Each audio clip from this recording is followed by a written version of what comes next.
ଆଜ୍ଞା ଏଇ ଯୋଉ ଗୋମାତା ପୂଜାଟା ଆପଣଙ୍କର ବ୍ୟାସଦେବ ସୃଷ୍ଟି କରିଥିଲେ ମାନେ ବ୍ୟାସଦେବ ଆକୁ ସଂସ୍କୃତ କରିଥିଲେ ଯୋଉ ବ୍ୟାସଦେବ ଯେ ଶୁକଙ୍କର ପିତା ଥିଲେ ଯୋଉ ବ୍ୟାସଦେବ ବ୍ୟାସାୟ ବିଷ୍ଣୁ ରୂପାୟ ବ୍ୟାସ ରୂପାୟ ବିଷ୍ଟମ୍ବେ ଯୋଉ ଗୀତାରେ ଅଛି ସେ କହିଥିଲେ ଗୋ ଶୃଙ୍ଖୟ ଦେବ ପୂଜ୍ୟ ଇନ୍ଦ୍ର ପଦୌଚ ସଂସ୍ଥିତ ବ୍ରହ୍ମାଶିର ସୁରୁ ସ୍କନ୍ଦେ ଲାଟେ ଚ ଭୂଷଧ୍ୱଜ କନ୍ୟୋ ତାସନି ଦେବ ଚକ୍ଷୁଷ ଚଷି ଭାସ୍କର ଦାନ୍ତେଷୁ ମାରୁତ ଦେବ ଜିହାତ ସରସ୍ୱତୀ କଣ୍ଠେତୁ ବରୁଣ ରାଜା ହୃଦୟ ବ୍ୟବହାନ ଉଦରେ ପୃଥିବୀ ଦେବୀ ଶେଷଳ ବନକାନନ ଉର୍ବୁଚ ଶଶବ ଦେବ ଯଜ୍ଞ ଗରୁଡ଼ାସନ କୁକ୍ଷିତିକ ନକ୍ଷତ୍ରାଣୀ ପୁଷ୍ପ ସ୍ଥିତା ପୁଷ୍ପେ ବୈବସ୍ୱତ ସ୍ଥିତା ଆଦିତ୍ୟ ରସ ସବେ ସିନ୍ଧୁସୁ ସବସ୍ଥିତା ମୁଁ ଗୋଟେ ଆପଣ ଶୁଣନ୍ତୁ ବ୍ରାହ୍ମଣଙ୍କର ଗୋର ଶିରସରେ ବ୍ରହ୍ମଣେ ନମ ସ୍କନ୍ଦରେ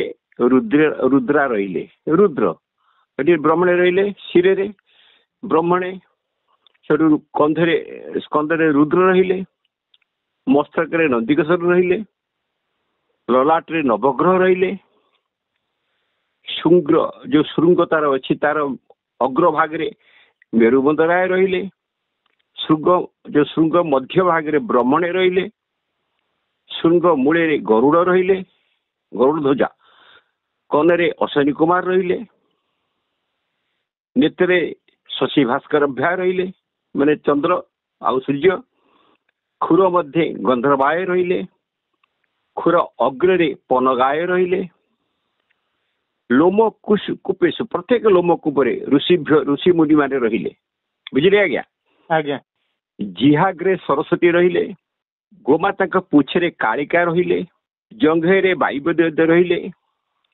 ମୂତ୍ର ପୁରୀକ୍ଷରେ ବରୁଣ ଦେବ ରହିଲେ ଜାହ୍ନବୀ ଦେବୀ ରହିଲେ ହୁଙ୍କାର ଗାଈ ହୁଙ୍କାର କରୁଛି ସେ ଚତୁର୍ବେଦ କହିଲା ଗାଈ ଆଜ୍ଞା ହୁଙ୍କାର ଚତୁର୍ବେଦ ରହିଲେ ଅସ୍ଥି ମାଂସ କିନରାୟ ରହିଲେ ବକ୍ର ମଧ୍ୟ ପିଚାଶାୟ ରହିଲେ ଦାନ୍ତରେ ରାକ୍ଷସ ରହିଲେ ଯୋଉ ଶୋକ ଗୁଡ଼ିକ କହିଦେଇଗଲି ତାର ଅର୍ଥ ବୁଝେଇଲି ଆହୁରି ଶୋକ ଅନେକ ଅଛି ତେଣୁ ଗୋମାତାକୁ ରାଷ୍ଟ୍ରୀୟ ମାତା କରିବା ପାଇଁ ମୁଁ ଅନୁରୋଧ କଲି ଏହା କଲେ କରାବ ଆପଣ ଏଥିରେ ଏ କଥା ଆମେ ପ୍ରଥମେ କହିଲେ ବାହାର କଲେ କେତେ ଲୋକ ନ ଦେଖନ୍ତୁ କିନ୍ତୁ ଲଘୁଚାପ କମିଛି ଖରା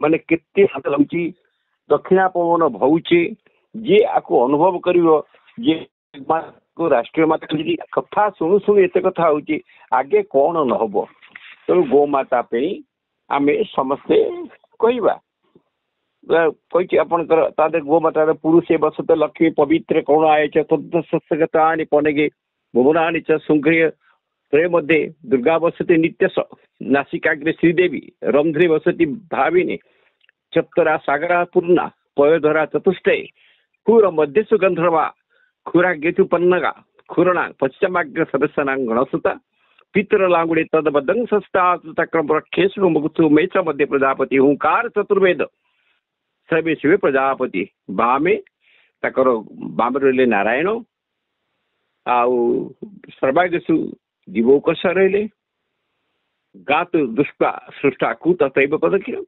ମାନେ ତାକୁ ଗୋମାତାକୁ ପୂଜା କରି ଖାଦ୍ୟ ଦେଇ ତାକୁ ପ୍ରଦକ୍ଷିଣ କରିବେ ଆପଣଙ୍କୁ ଭଲ ମିଳିବ ଶାନ୍ତି ମିଳିବ ତେଣୁ ଗୋମାତାକୁ ତାଙ୍କର ଯାହାର ମୂତ୍ରରେ ଆପଣଙ୍କର ଯେତେବେଳେ ଆମେ କୌଣସି କୁକର୍ମ କରୁଛୁ ବା କୁଖାଦ୍ୟ ଖାଉଛୁ ଆମେ ତାକୁ ଏ ଗୋମାତା ମୂତ୍ର ଆଣ ଏ ଅଣ୍ଡିରା ବଛିରେ ମୂତ୍ର ଆଣ ତାକୁ ଆମେ ପଞ୍ଚଗବ୍ୟ କରିବା ପଞ୍ଚଗବ୍ୟ ପାଇଲେ ଆମ ଶୁଦ୍ଧ ଶରୀର ହବ ଯେ ଗୋମୂତ୍ର ଏତେ ପାୱାର ଅଛି ତାପରେ ଗୋବର ଦ୍ୱିତୀୟ ପକ୍ଷରେ ସବୁ ପବିତ୍ର ତାପରେ ତାର କର୍ଣ୍ଣରେ ଯୋଉ ଦେବତା ରୁମରେ ଯୋଉ ଋଷିଗଣ ଯେ ହୁଙ୍କାରେ ଚତୁର୍ବେଦ ତାପରେ ଗୋବରରେ ତା କ୍ଷୀର ହଉଛି ଅମୃତ ଦଧିରେ ଯଜ୍ଞ ତେଣୁ ସବୁ ପ୍ରକାରର ଦେବ ଯୁକ୍ତ କର୍ମ ଗୋମାତାଟି ଭରପୁର ଅଛି ତେଣୁ ଯଦି ଏଇ ସମୟରେ ଗୋମାତାକୁ ରାଷ୍ଟ୍ରୀୟ ମାତା ବା ଜାତୀୟ ମାତା ବୋଲି କରାଯାଏ ତାହେଲେ ସଂସାରର ମଙ୍ଗଳ ହବ ଜଗତରେ ଯୋଉ ପ୍ରଳୟ ଆସୁଛି ସେ ପଳେଇବ ଆଉ ଯୋଉ ସାଧୁସନ୍ଥ ମାନେ କହୁଛନ୍ତି ହୀରାକୁଦ ବନ୍ଧ ଭାଙ୍ଗିବ, ପ୍ରଳୟ ହବ, ସବୁ ହବ, ମାଳିକାରେ ଲେଖା ଅଛି। ଅତି ଦୁଃଖର ବିଷୟ, ଆମର ଗୋଟେ ଉକ୍ତି ଅଛି ଯେ ପାଞ୍ଚେ ପରର ମନ୍ଦ, ତା ମନ୍ଦ ପାଞ୍ଚଟି ଗୋବିନ୍ଦ। ଆମେ ଯଦି ପରର ମନ୍ଦ ମାନେ ଯେତେବେଳେ ଗୋଟେ ହୀରାକୁଦ ଡ୍ୟାମ 630 ପାଣି ରଖିଛି, ଯେତେବେଳେ କେତେବେଳେ ଫୁକାର ଖୋଲୁଛି, ସେ ଫୁକାରରେ ଆମର ଅବସ୍ଥା ସାଂଘାତିକ ହେଉଛି ତ୍ରିକୋଣଭୂମି ଅଞ୍ଚଳରେ। ତେଣୁ ମୋର କହିବା କଥା, ଆମେମାନେ ଯଦି ଏକଶୃଙ୍ଖ ହୋଇକରି ଗୋମାତାଙ୍କ ଆଶ୍ରୟ ନେବା, ଯୋଉ ଗୋମାତାଙ୍କ ପାଖରେ ସବୁ ଦେବାଦେବୀ ଅଛନ୍ତି, ଆଉ ଗୋମାତାକୁ ପୂଜା କରିବା, ଆଉ ଗୋମାତା ସକଳ ସେ ନାରାୟଣ ରହିଲେ, ଦେବତା ରହିଲେ, ସବୁ ଗୁଡାକ ଯଦି ଆମେ ଜାଣି ଶୁଣିବା, ପୁଙ୍ଖାନୁପୁଙ୍ଖ ଭାବେ ଏଇ ଦେବତା ଗୁଡିକ ନାମ କହିଲି, ବ୍ରହ୍ମା ରହିଲେ, ରୁଦ୍ର ରହିଲେ, ଯୋଉ ଜାଗାରେ ରହିଲେ କହିଲି, ତାକୁ ଯଦି ଗୋଟିଏ ଗୋମାତାକୁ ପ୍ରାତଃ ଦୈନନ୍ଦିନ କୌଣସି ଲୋକ ଖାଦ୍ୟ ଦିଏ, କି ଦୁବ ଘାସ ଦିଏ, କି ହରିଦ୍ରା ଆପଣଙ୍କର ଚାଉଳ ଦିଏ, ବା ଯେକୌଣସି ଶସ୍ୟ ଦୁବ ଘାସ ଦିଏ, ତା ଦ୍ୱାରା ହିଁ ତାର ମଙ୍ଗଳ। ଆଉ ଗୋରୁଙ୍କର ଗୋରାକୁ ହରିଦ୍ରା ଯୋଉ ଆପଣଙ୍କର ପବିତ୍ର ଜଳ ଅଛି, ହରିଦ୍ର ପାଣି ପକେଇ ତା ଗୋପଶ ପାଳନ କରିଲେ ବି ତା ଦେହରେ ମଙ୍ଗଳ ହୁଏ।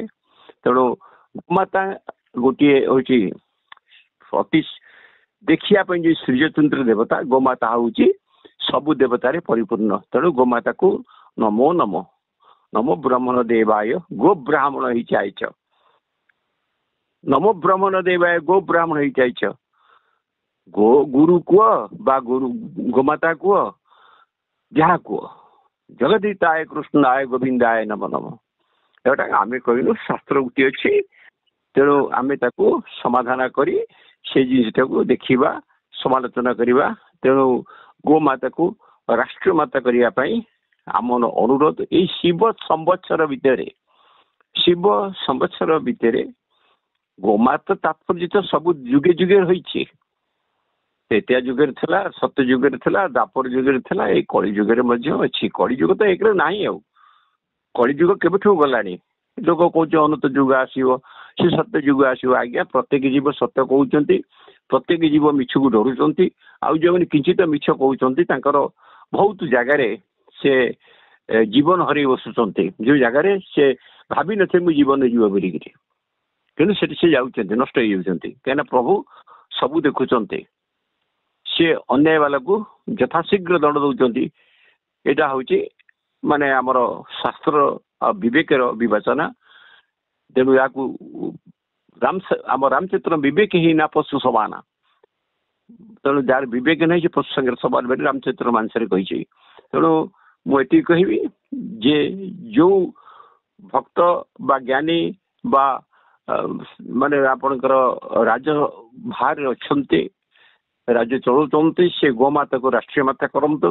ତା ଦ୍ୱାରା ତାଙ୍କର ଉନ୍ନତି ହେବ। ତାଙ୍କ ଯୋଉ ସଂସଦ ଯୋଉ ପାର୍ଟିରେ ଅଛନ୍ତି, ସେ ପାର୍ଟି ପୁନର୍ବାର ବି ଆସିବାର ସମ୍ଭାବନା 99%, 1% କାଟିଲି।